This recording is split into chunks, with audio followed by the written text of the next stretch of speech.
So we finally got to show off storms. Yes! Woo! Which is something we've been waiting to show off for a long time. Something that we've known is coming for a long time. In terms of our aspirations for storms, like we always wanted them to be something that a crew can kind of look at. It's a big physical thing in the world.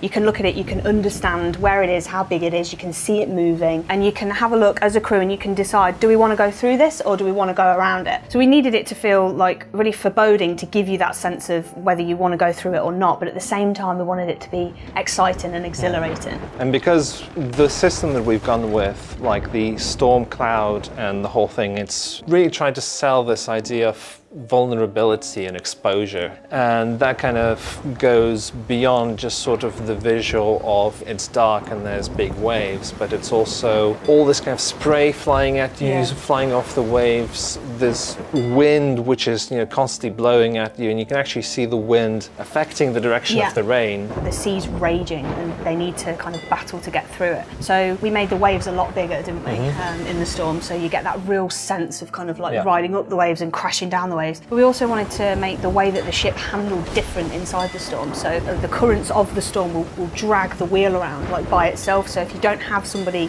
standing on the wheel continually fighting it, you'll kind of drift off and not be able to go where you want to go. And even if you are there steering the wheel, you really have to fight. It's very difficult to go the direction you want to go. And we added in the ability to have the deck actually get wet as well as part of this, didn't we? So the waves are coming over, but the deck actually gets wetter, and then it'll start to drip below decks. I don't know how many people are going to notice this, but it's actually a proper fluid simulation of water kind of seeping through all the planks on the deck. You also get a very slow amount of water just filling up, so after you came out of the storm there's a little bit of cleanup. You'll have a couple of buckets of water that you'll need to bail out. Even at the bottom of the ship you're not going to feel safe. You can feel it rocking around and all this water sloshing around. And you can hear it still as well. Yeah, you can hear it still as well.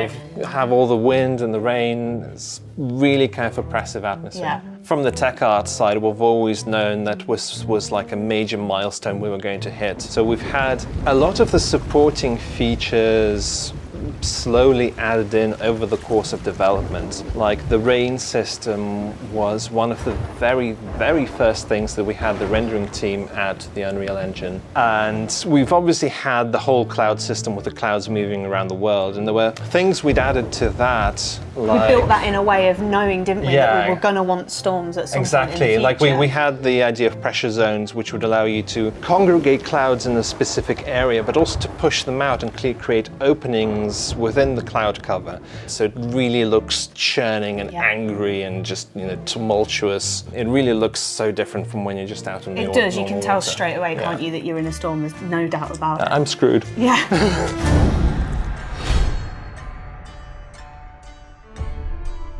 Hey, thanks for watching.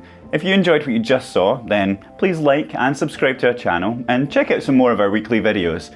And if you're interested in the game's development, then click the link down here and join our Insider program for a chance to play the game early.